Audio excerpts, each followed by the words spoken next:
Good morning everyone. आज है 20 नवंबर और हम देखेंगे आज से बनने वाले सभी करेंट अफेयर्स। आज का पहला सवाल है, who launch the Sentinel six B satellite to monitor rising sea level. इसका आंसर हो जाएगा नासा। ये सेंटिनल-6B एक सैटेलाइट है जो कि नासा और स्पेस एक्स दोनों मिलकर के लॉन्च किया है, और ये जो रॉकेट से लॉन्च किया गया था उसका नाम है फाल्कन 9। और ये लॉन्च इसलिए किया गया है कि हमारा जो राइजिंग सी लेवल है उसका निगरानी कर सके। वो हमारा जो सी लेवल है वो बढ़ रहा है, घट रहा है, क्यों बढ़ रहा है, एटमॉस्फेयर चेंज के कारण, क्लाइमेट चेंज के कारण, उसका देखभाल करने के लिए ये रॉकेट को लॉन्च किया गया है, सॉरी ये सैटेलाइट को लॉन्च किया गया है। आज का दूसरा सवाल है, identify the incorrect match in the context of joint military exercise. पहला है इंडिया और ब्रिटेन। इंडिया और ब्रिटेन के में अजय वॉरियर होता है, तो ये सही है। इंडिया फ्रांस में गरुड़ होता है, वरुण होता है। इंडिया और श्रीलंका में मित्र एक्सरसाइज होता है। इंडिया और नेपाल, ये गलत है, तो इसका सही आंसर हो जाएगा इंडिया और नेपाल में होता है सूर्य किरण एक्सरसाइज, और ये इंद्र जो है वो इंडिया और रशिया के अंदर होता है। अजय वॉरियर की अगर हम बात करें, इसमें सबसे इम्पोर्टेंट अभी अजय वॉरियर है जो कि 17 से 30 नवंबर में ये हो रहा है, और ये राजस्थान के महाजन फील्ड फायरिंग में हो रहा है, और इसका 8th एडिशन है। और ये अजय वॉरियर जो है एक बायलैटरल एक्सरसाइज है जो प्रत्येक 2 वर्षों पे होती है। नेक्स्ट सवाल पे आते हैं, identify the correct statement regarding the 16th financial commission. यहाँ पे कह रहा है कि 16th फिनेंशियल कंडीशन, 16वीं वित्त आयोग। तो इसमें देखा जाए, सबसे पहले तो अगर हम देखते हैं कि फिनेंशियल कंडीशन की बात की जा रही है, तो ऑप्शन एक देखें तो चेयरमैन ऑफ फिनेंस कमीशन जो अभी हैं वो नंद किशोर नहीं हैं, ये 15th के थे, 15th फिनेंस कमीशन के। अभी जो 16th के हैं वो हैं अरविंद पनगोडिया। अदर ऑप्शन की बात करें तो 16th फिनेंस कमीशन है 4 मेंबर, तो ये सही है। और it was constituted on December 2023, नहीं, यहाँ हो जाएगा 2025। और ये it will be applicable for 2026-21, तो ये भी सही हो जाएगा। देखते हैं फिनेंस कमीशन क्या होता है। तो इसका जो चर्चा है वो अनुच्छेद 280 में किया गया है, और इसमें फिनेंस कमीशन की बात करें, अगर हम फिनेंस कमीशन की अगर बात करें तो इसका काम क्या होता है, तो इसका मेन काम होता है कि केंद्र मतलब यूनियन और राज्य, केंद्र और राज्य में करों का वितरण और आर्थिक संबंध पर सलाह देता है। और इसका गठन जो करते हैं वो राष्ट्रपति करते हैं, और इसका ड्यूरेशन होता है 5 वर्ष के लिए। और ये अपना जो रिपोर्ट होता है वो किसको सौंपता है, जो कमीशन है हमारा, तो ये राष्ट्रपति को सौंपता है। और ये 16th अभी जो चल रहा है वो 16 चलेगा, और वो अपना रिपोर्ट सौंप चुका है राष्ट्रपति के को, इसीलिए इस पे अभी चर्चा की जा रही है, जो कि 2026 से 31 तक चलेगी। क्वेश्चन नंबर 4 पे आते हैं, a public plaza park inspired by Japanese architecture and cultural symbol is being built in. ये बोल रहा है कि पब्लिक प्लाजा पार्क जो कि जापानी आर्किटेक्चर से और इंडिया दोनों के कम्बिनेशन से बनाया गया है, वो कहाँ स्थापित है। ये हो जाएगा हमारा प्रयागराज में, सॉरी। तो ये जो पार्क है पब्लिक प्लाजा पार्क, तो ये प्रेरित हुआ है दोनों जगह का, इसमें संस्कृति ऐड किया गया है, 2 देश का संस्कृति, पहला जापान का और दूसरा है भारत का। अगर हम भारत की बात करें तो यहाँ पे सनातन संस्कृति है, जिसमें किया आता है वसुदेवम कुटुम्बकम, जिसका मतलब होता है कि all world are our family, पूरा विश्व जो है हमारा परिवार है।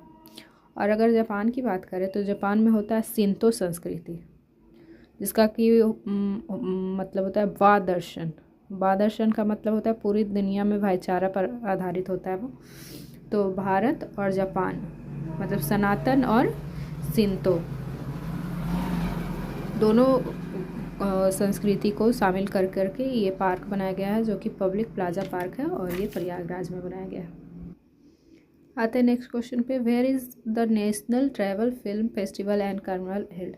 तो ये किया गया है हमारे इम्फाल में।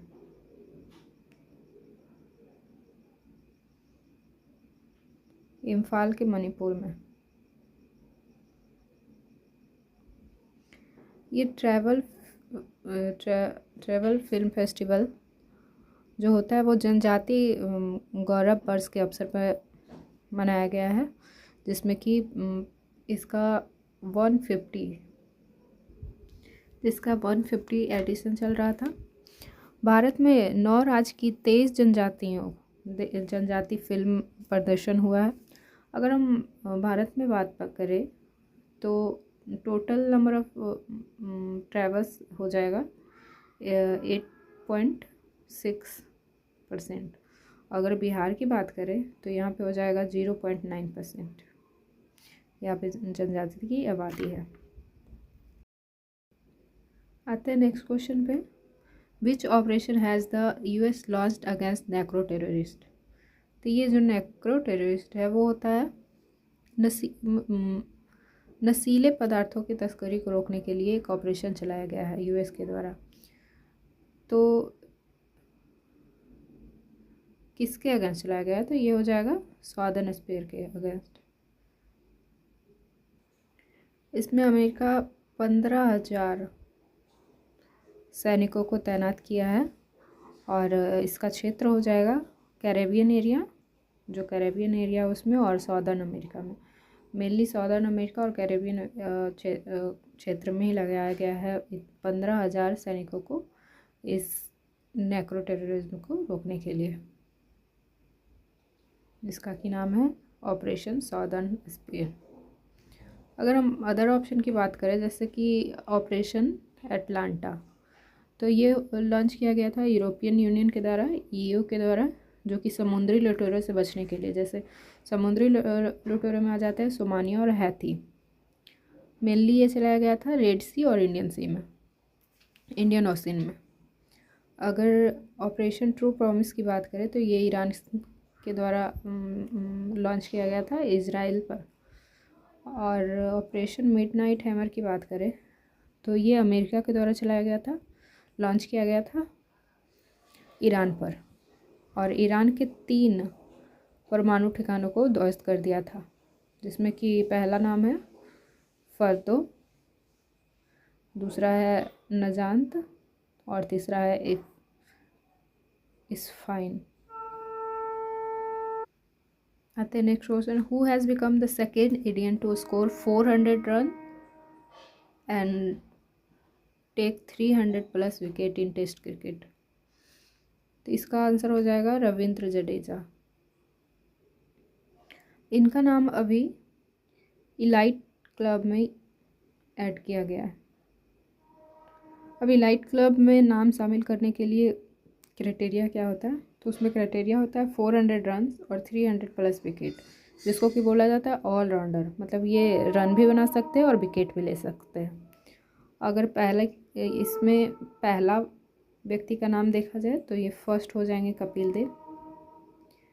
यान बोथम का नाम देखा जाए तो ये हो जाएंगे सेकंड, जो कि इंग्लैंड से हैं। और डैनियल वेटरी का अगर देखा जाए तो ये है न्यूजीलैंड से और इनका नाम है थर्ड।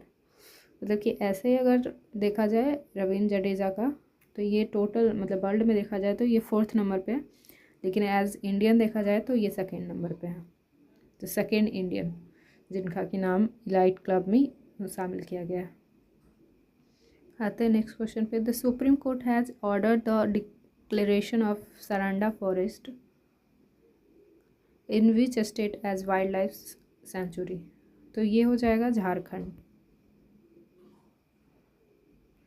ये बोल रहा है कि सरांडा फॉरेस्ट को वाइल्ड लाइफ सेंचुरी में ऐड करने के लिए सुप्रीम कोर्ट ऑर्डर की है, तो वो कहाँ के, ये झारखंड का है।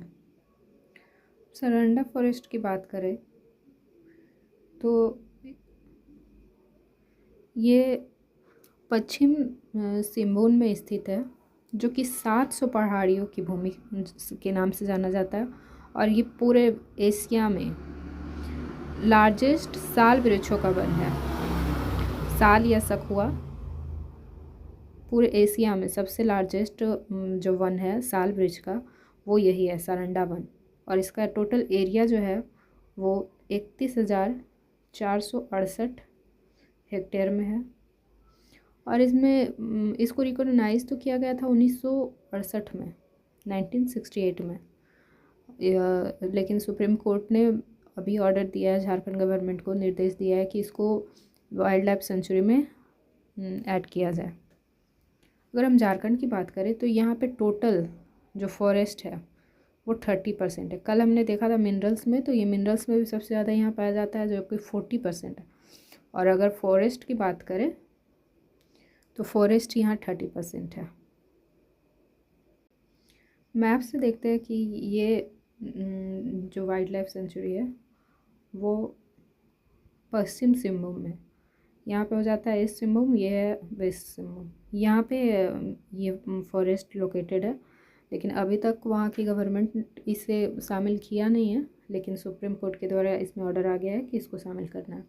अगर हम झारखंड में अदर नेशनल पार्क की बात करें तो ये है Betla national park. Tiger reserve की बात करें तो ये है पलामू टाइगर रिजर्व। और वाइल्ड लाइफ सेंचुरी की बात करें तो इसमें ढेर सारी आ जाती है, इतना। और यहाँ पे एक न्यू ऐड हो जाएगा जो कि सरंडा फॉरेस्ट, ये भी हो जाएगा वाइल्ड लाइफ सेंचुरी में ऐड हो जाएगा। नेक्स्ट क्वेश्चन देखते हैं, where will be the 10th global economic summit be held. इसका आंसर हो जाएगा मुंबई। मुंबई को ऐसे भी हम लोग इकोनॉमिक कैपिटल से जानते हैं, कैपिटल के नाम से जानते हैं। और इसमें होने वाला है 21 से 22 नवंबर को ये समिट हेल्ड होगा। और इसका होस्ट जो करेंगे वो CII confederation of Indian industry के द्वारा किया जा रहा है।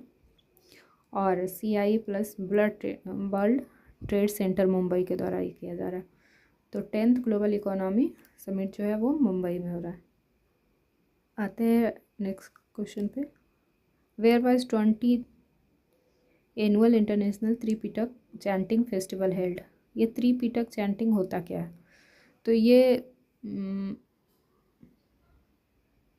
बौद्ध से रिलेटेड एक जो बौद्ध को मानने वाले लोग हैं उन लोगों के द्वारा एक फेस्टिवल मनाया जाता है, जिसका कि 20 एडिशन अभी होने वाला है। और इसका आयोजन जो हो रहा है वो महाबोधि टेम्पल बोध गया बिहार में हो रहा है। और इसमें पार्टिसिपेट जो कर रहे हैं वो 17 बौद्ध संगठन इसमें पार्टिसिपेट कर रहे हैं। और इसका जो पारंपरिक यात्रा निकाला जाएगा वो जेठियन घाटी जो कि गया जी में है, गया जी से लेकर के बेनुवनवास जो कि राजगीर में है, मतलब गया जी से लेकर के राजगीर तक का इसका एक यात्रा निकाला जाएगा 2 से 13 दिसंबर के बीच। यही है त्रिपिटक चैंटिंग फेस्टिवल हेल्ड, जो कि कहाँ कराया जा रहा है इसका, हमारे बिहार में। आज के लिए इतना ही, धन्यवाद।